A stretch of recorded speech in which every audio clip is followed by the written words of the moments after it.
All right, so we're back this beautiful Monday morning, and guess Trump was talking to Zelensky, and Zelensky had to listen. I guess the Ukrainian people still left there are thankful, right?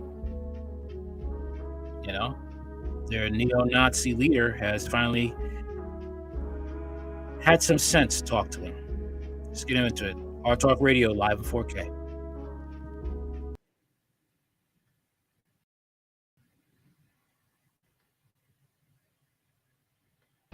After nearly 3 years of fighting death and destruction, Ukraine's president has admitted, reluctantly, that his country may have to relinquish territory to Russia.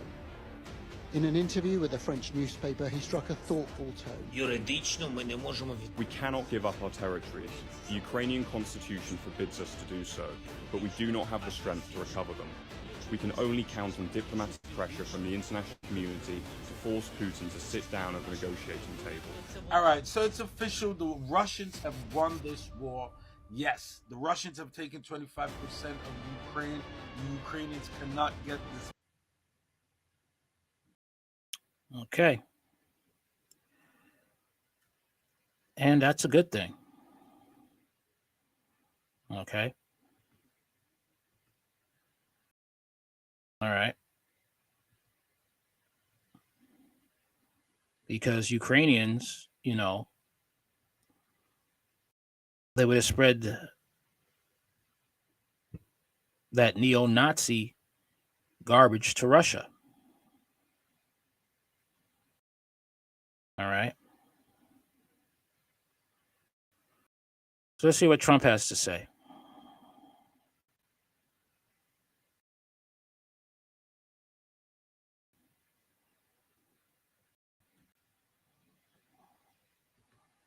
All right. Trump suggests Zelensky considering ceding territories El Pais. America's president-elect has reportedly relayed a message this week. I knew it happened. U.S. President-elect Donald Trump has sent a message to Ukrainian leader Vladimir Zelensky asking him to start thinking about a ceasefire and to abandon territories that are currently under control of Russia. El Pais reported on Sunday. Trump has repeatedly pledged to end the Ukraine conflict within a day of taking office, but has yet to elaborate on how he plans to achieve this. His vows have raised concerns in Kyiv that it may be facing not only a decline in aid, but also an audit of the $1 billion it has received from the White House under President Joe Biden. You look at some of these cities, and there is not a single building in good condition left. So when you say restore the country, restore what? This is a 110-year reconstruction. The Spanish newspaper cited Trump as saying in a message to Zelensky from his Florida golf club this week. Earlier this month, Trump called on both Ukraine and Russia to reach an immediate ceasefire. He posted the call on his social media platform, Truth Social, after meeting in Paris with Zelensky and President Emmanuel Macron. The Wall Street Journal reported in an early December sightings officials that Trump had said Western Europe should deploy its troops to Ukraine to monitor a potential ceasefire. He added that the EU should play the main role in defending and supporting Kyiv, while Washington should support the effort without sending troops.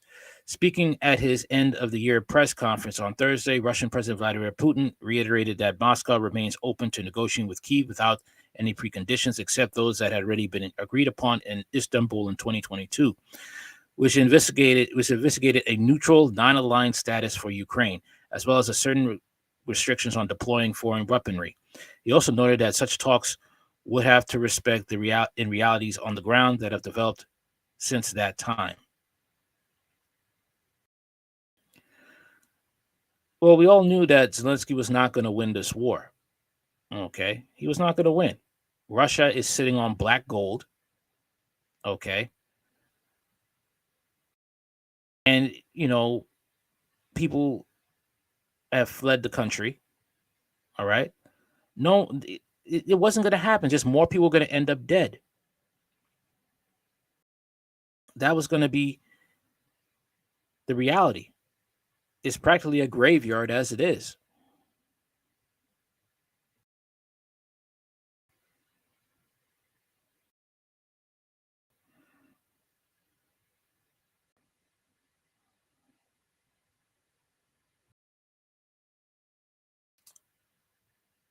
So let's get into these talks of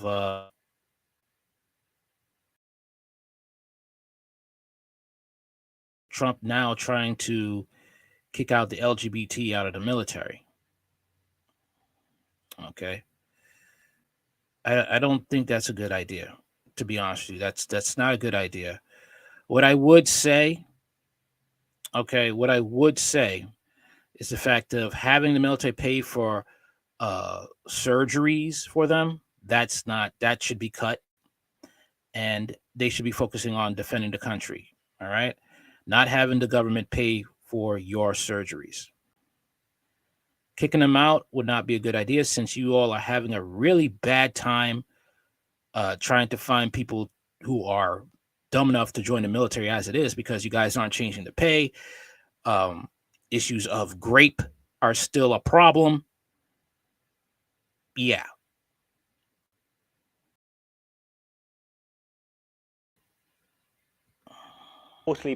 Donald Trump is reportedly planning an executive order to remove all transgender members from the US military. This move would affect an estimated 15,000 active transgender service members who would be medically discharged as unfit to serve. It would also impose a ban on any transgender individuals from enlisting in the US military. This comes as all branches of armed forces are struggling to meet recruitment targets. Trump has criticized the so-called woke practices in the military. He claims that senior officers are more concerned about diversity and inclusion than on preparing the US military for combat. The proposed policy echoes Trump's first term, during which he barred transgender individuals from enlisting in the army, while allowing those already serving to retain their position.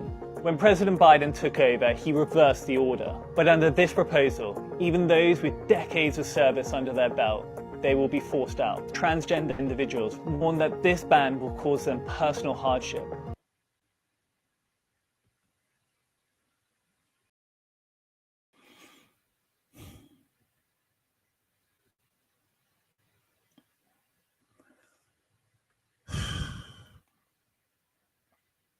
Thing is, though, Trump was for LGBT, when he was running. Doesn't make any sense now to do this. Like I said before, the recruitment for the military is at an all-time low. Once again, what I said was the fact of the massive grape epidemic in the military. And people have checked out woundedwarrior.com. If you can, check that out, okay? Before you ever want to, your kids want to go to the military, let them check out Wounded Warrior and all the mess that people who have served in the military are going through. They have been traumatized, and they rarely do get justice. If anything, an alternative to the military, join the Peace Corps. You'll be able to help people, actually help people, and you'll have a great experience joining the Peace Corps instead of joining, the military, and you're really working for corrupt politicians. Okay, losing your life for nothing. Trump reverts to only two genders. Government will put an end to the transformer lunacy the president-elect has promised. U.S. President-elect Donald Trump announced a sweeping agenda to address what he called transformer lunacy during a speech at the America Fest conference in Phoenix, Arizona.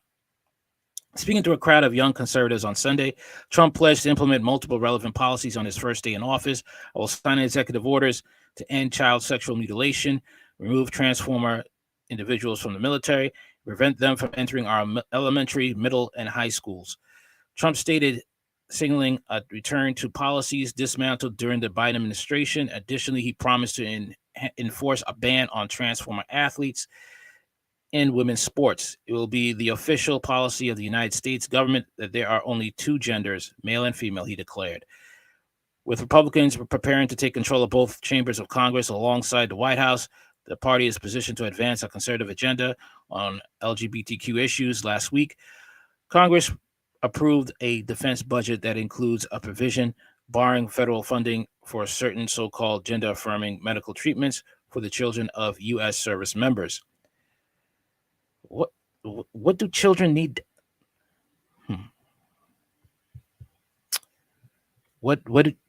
And I'm asking the Democrats, what the hell do children need this for? I'm just wondering. I'm just curious.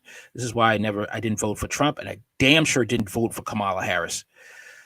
Trump's planned executive order to ban transformer people from the U.S. military would affect not only those enlisting in the future, but also personnel already serving. New York Times reported in November. This proposition legislation is seen as a more stringent version of the ban Trump enacted during his first term. In 2018, Trump banned openly transformer people from joining the military, but allowed those already serving to retain their positions. At the time, Trump claimed he had consulted military experts and concluded that transformer individuals should not serve in any capacity. He emphasized that allowing such people in the military incurs tremendous medical costs due to the need for expensive hormone treatments and specialized care. Who the hell was doing this in the first place? You go there to fight for your country. You don't go there to have people pay for your medical costs. This is why I didn't vote for Kamala Harris. This right here. You go to the military, all right?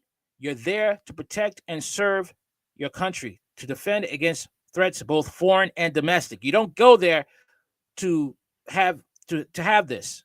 No. No.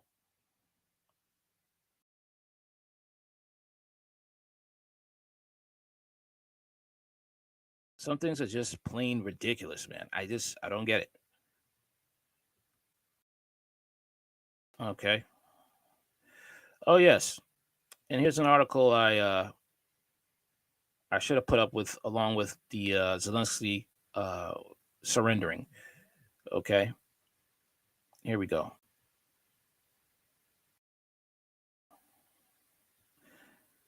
How long it will take to replenish U.S. weapon stocks sent to Ukraine? People forgetting about this, all right? People forgetting about all the billions of dollars in the weapons sent to Ukraine. Okay.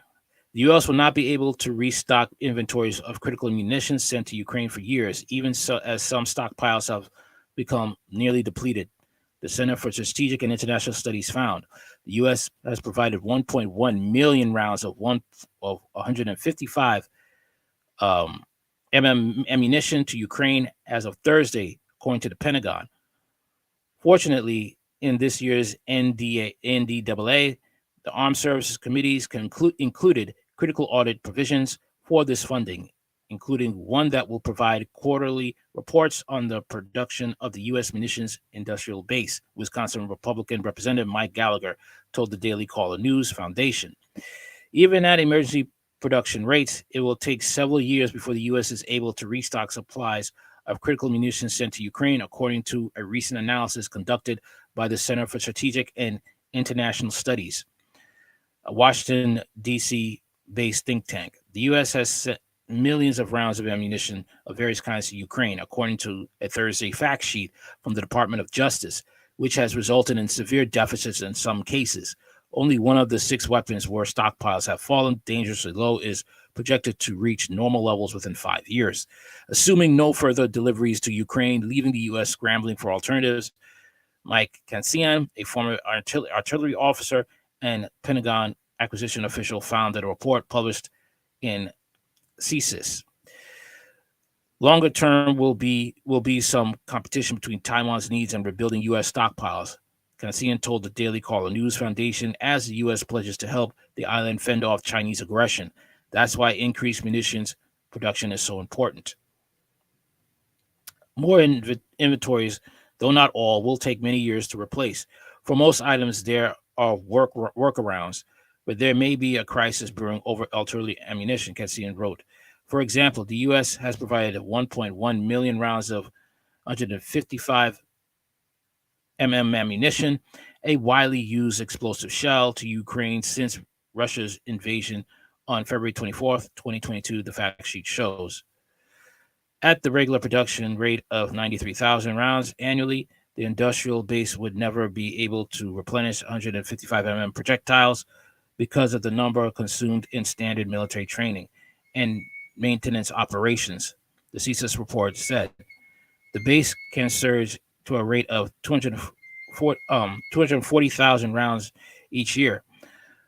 But even when it took 5 years before inventories of 115 would be fully rebuilt. Defense Secretary Lloyd Austin pledged in May that the Department of Justice will not allow domestic inventories of critical munitions to fall below minimum levels needed for national security, according to the Defense News. Pentagon Deputy Press Secretary Sabrina Sy repeated that promise on Thursday.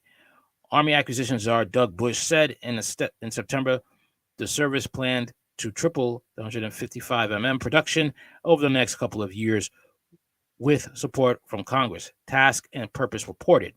Army held an industry day on Tuesday to provide arms manufacturing companies with an overview of the Army's requirements for accelerating production of 155 mm projectiles and then need to expand production capacity, a notice shows. The U.S. has pulled hundreds of thousands of 155 mm shells from stockpiles operated by the U.S. military units in Israel and routed them to Ukraine. Additional equipment of an unspecified nature may be transferred out of U.S. forces in Korea, Reuters reported Thursday.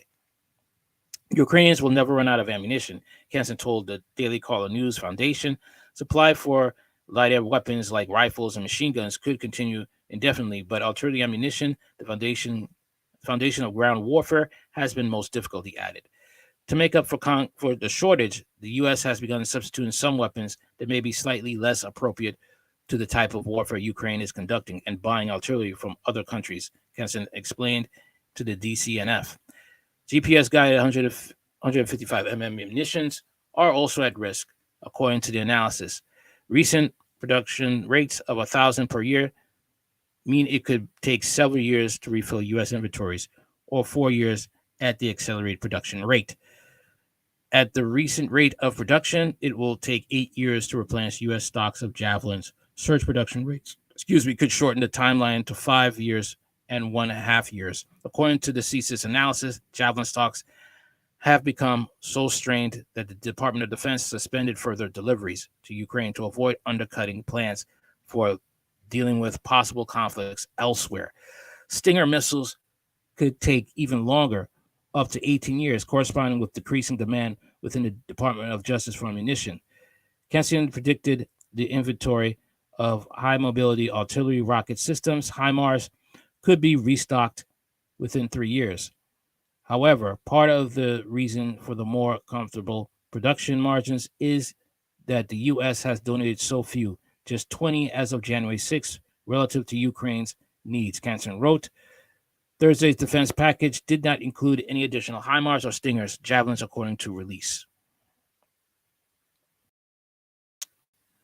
Wow. Meanwhile, Ukraine is firing artillery at a rate of roughly 90,000 rounds per month, officials told the New York Times in November. Russia's industrial base, while dwarfed by that of the collective West, has already shifted to wartime footing. The Wall Street Journal reported NATO Secretary General Jens Stoltenberg warned that we should not underestimate Russia. I think you all underestimated Russia. You know, even trying to help Ukraine fight this war. Okay? You underestimated Russia big time.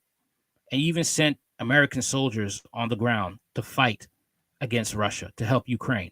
And that didn't turn out well. It was a big mistake trying to help Ukraine fight the bear. As Moscow works to build its own munition stores and appeared to be planning a mass mobilization, Congress granted DoD the authority to streamline the purchases process by allowing the Pentagon to make contracts that extended for multiple years and eliminating some restrictions in the defense bill for 2023. The National Defense Authorization Act, NDAA. Fortunately, in this year's NDAA, the Armed Services Committees included critical audit provisions for this funding, including one that will provide quarterly reports on the production of the U.S. munitions industrial base, Wisconsin Republican Mike Gallagher told the DCNF.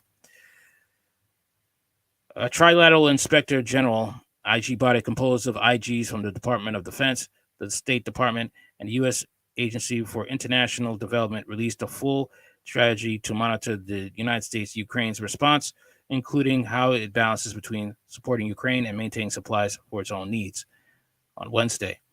What the IGs cannot evaluate, however, is the way Ukraine determines worthwhile targets and positions weapons to launch, Hansen told the DCNF. The more ammunition Ukrainian forces have access to at any one time, the more fires they can launch at targets that become a progressively lower priority. Department of Defense did not respond to the DCNF's request for comment.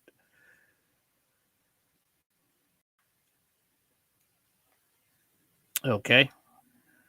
And I read this article. You're wondering why I read this article when, Zelensky has already surrendered. Okay. I'm reading this because this is what is the damage that the U.S. military has suffered supplying Ukraine. Okay. So if another country wants to attack America or come after America, they could destroy the U.S. military. Because basically the U.S. military weapon stock is shot right now. Okay. Now let's get into Trump wanted to take over Greenland. Like, that's something that should be known. Like, I mean, not something why? Just why?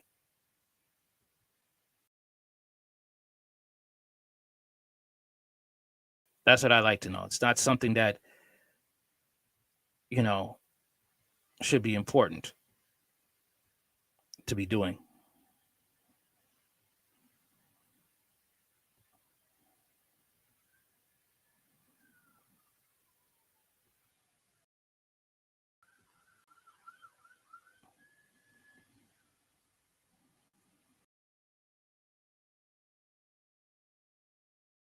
So I guess we're invading Greenland now because Donald Trump on Truth Social posted earlier today, for purposes of national security and freedom throughout the world, the United States of America feels that the ownership and control of Greenland is an absolute necessity. And here's the thing.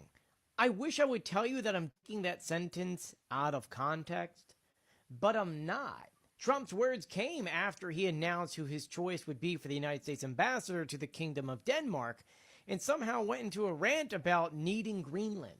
Because the sentence before and after has nothing to do with Greenland, which is absolutely insane. Oh, and by the way, Ken was one of the founders of PayPal, in which, who used to work for them? That's right, Elon Musk. All of that being said, Greenland does not want to be bought.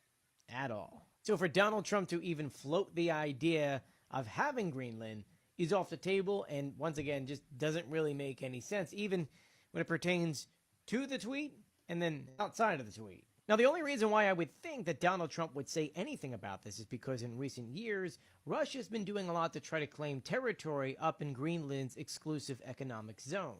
Russia is up there because, well, there's a lot of really good resources, such as gold, silver, copper, uranium. And I'm assuming that Trump made these comments because, A, he wants that stuff for the United States, and B, he doesn't want Russia to have it. But we'll see about that, though. We'll see about that because, Putin, Putin will bully Trump. Okay. He will bully Trump. He was already disrespectful with Trump, putting up his wife's birthday suit pictures on Russian state TV for all of us to see. So I don't see that him actually trying to, take over that without Putin getting up in his face. Okay. All right. So here it is. Donald Trump's tweet. I am pleased to announce, all right, Ken Howry as a choice of the United States ambassador to the Kingdom of Denmark. Ken is a world-renowned entrepreneur, investor, and public servant who served at our nation's capital during the first term of the U.S. ambassador to Sweden, where he led efforts to increase defense security and economic cooperation between our countries. As a co-founder of PayPal and venture capital fund, Founders Fund, Ken turned American innovation and tech leadership into global success stories, and that experience will be invaluable in representing us abroad. For the purposes of national security and freedom throughout the world, the United States of America feels that the ownership and control of Greenland is an absolute necessity. Ken will do a wonderful job in representing the interests of the United States. Thank you, Ken, and congratulations. He wants to be a dictator. This is dictator Trump. Okay? This is oh gosh. Here's what someone Rowan says. Seriously, now Trump wants to take over Greenland for purposes of national security and freedom throughout the world. The USA feels that ownership and control of Greenland is an absolute necessity. Can't imagine the Danes will be too thrilled about this. Oh, gosh. Oh boy. Here's a tweet from Kira. This is what Kira said. Trump's obsession with Greenland is not new. He wanted it during the first administration, but was talked out of it. Not the time as he's rendered by sycophants. So he's now threatened to take over Greenland, Canada, Mexico, Panama. Where else? When it load.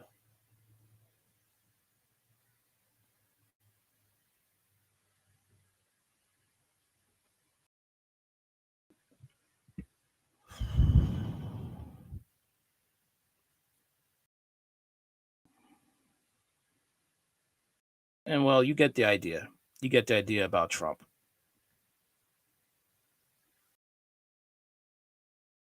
All right. This is who he wants to be. And I hope people are okay with him being a dictator. I mean, you guys voted for this, right? This is who he wanted to be. So let's talk about the 18,000 Indian migrants that are to be deported under the Trump administration. Let's talk about that.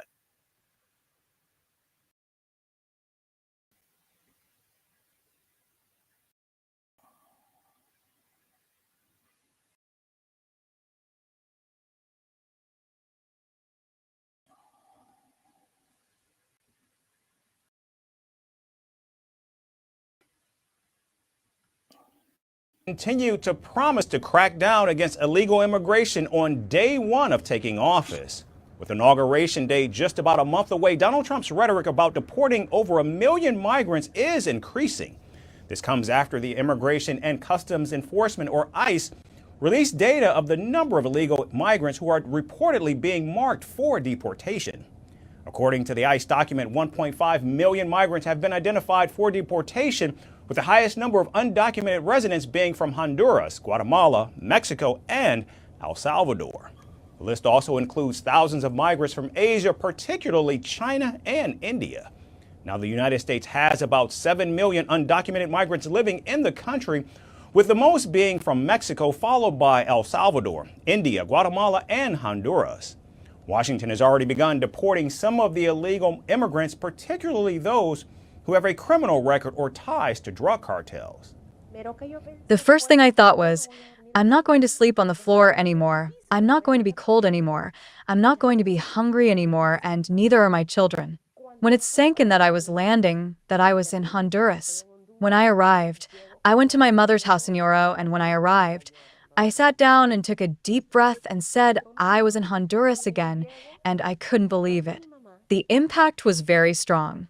It felt like getting hit by a bucket of cold water to realize that I had to start from scratch in a country where I had tried so many times and I could not get off the ground. It was very suffocating for me. Meanwhile, in an interview with Time magazine last week, Donald Trump said that he would also cut business ties with nations refusing to take back migrants that are going to be deported from the United States. I'll get them into every country, or we won't do business with those countries. I want them out, and the countries have got to take them back. If they don't take them back, we won't do business with those countries, and we will impose substantial tariffs on them. Congratulations, people. He thinks tariffs is going to be an effective threat when they could just put tariffs on, their goods coming to America. So you're going to put tariffs on them, and then guess what? The American people have to pay. Don't listen to these MAGA followers, okay? A tariff is a tax on goods coming from a foreign country into your country. All right? That business owners have to pay. And then business owners have to make the consumer, which is me and you, pay extra for those goods to make up the difference. That is a tariff. Okay? So we're all going to be feeling this.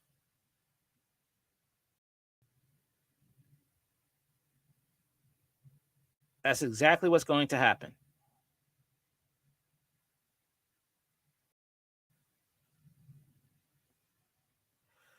So let's talk about these drones now.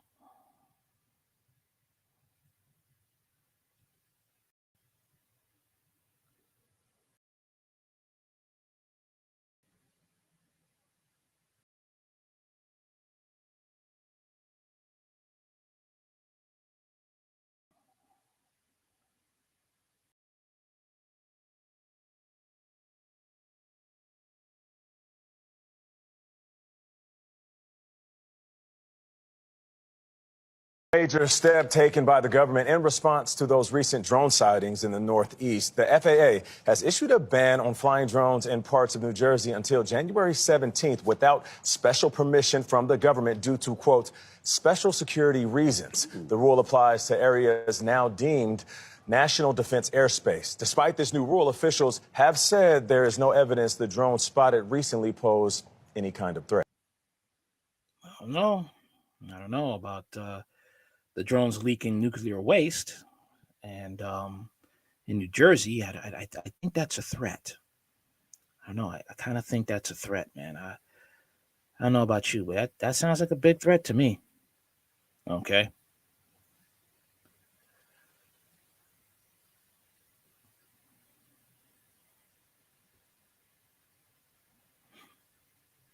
Okay, so let's talk about CVS. Okay.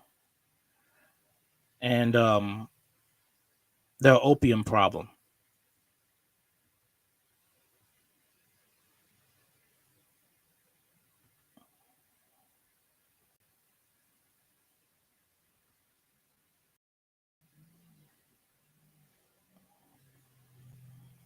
CVS, the nation's biggest pharmacy, is getting hit with a federal lawsuit claiming the company contributed to the opioid crisis by filling prescriptions they knew they shouldn't. Here's ABC's Andrea Fujii.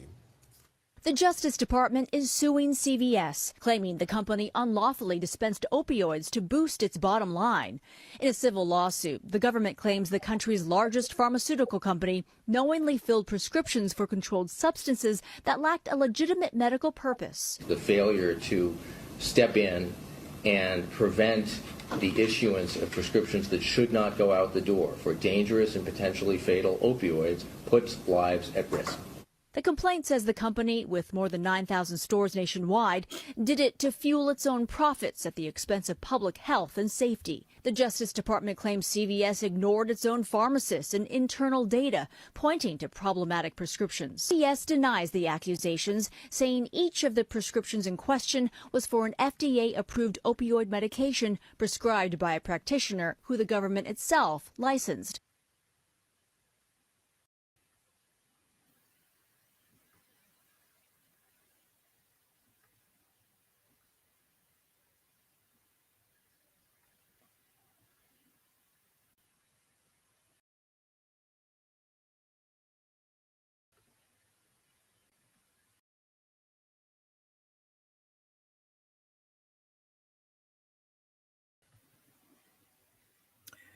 Department of Justice accuses CVS of billing government for illegal opioid prescriptions. The department claimed that the company, beginning in October of 2013, contributed to the ongoing opioid epidemic by ignoring red flags on prescriptions that resulted in them filing dangerous quantities of opioids and dangerous combination of drugs. The Justice Department on Wednesday announced a lawsuit against the pharmaceutical chain CVS, accusing it of filing vast amounts of legal opioid prescriptions and then billing it to the federal government. The department claimed that the company, beginning in October of 2013, contributed to the opioid epidemic by ignoring the red flags. Yeah, I read that already. The lawsuit was unsealed on Wednesday, but was filed in federal court in Rhode Island last week, according to Reuters.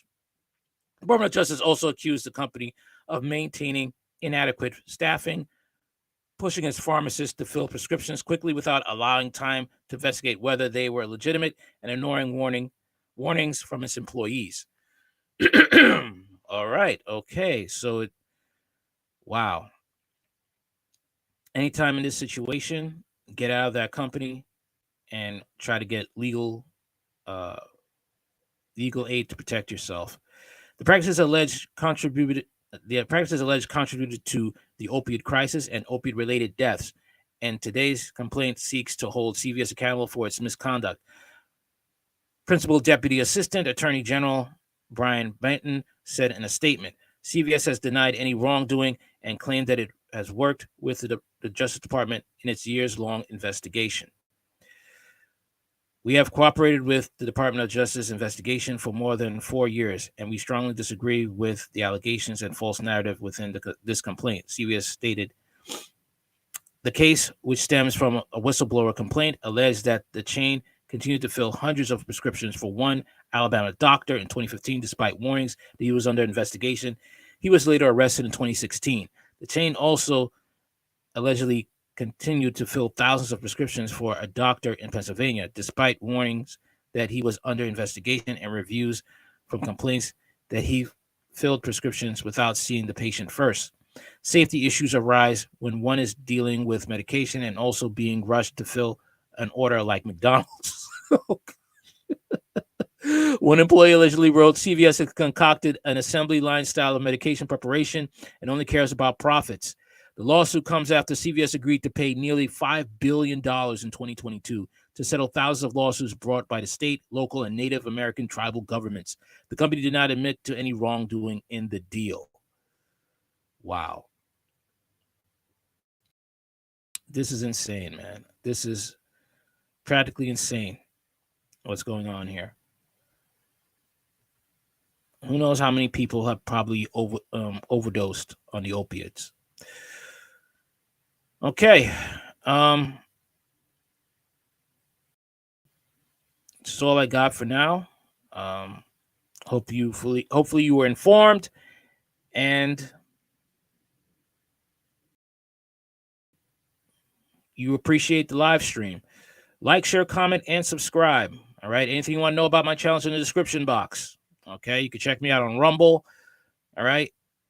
You can check me out on Twitter and you can check me out on Blue Sky. All right. Later.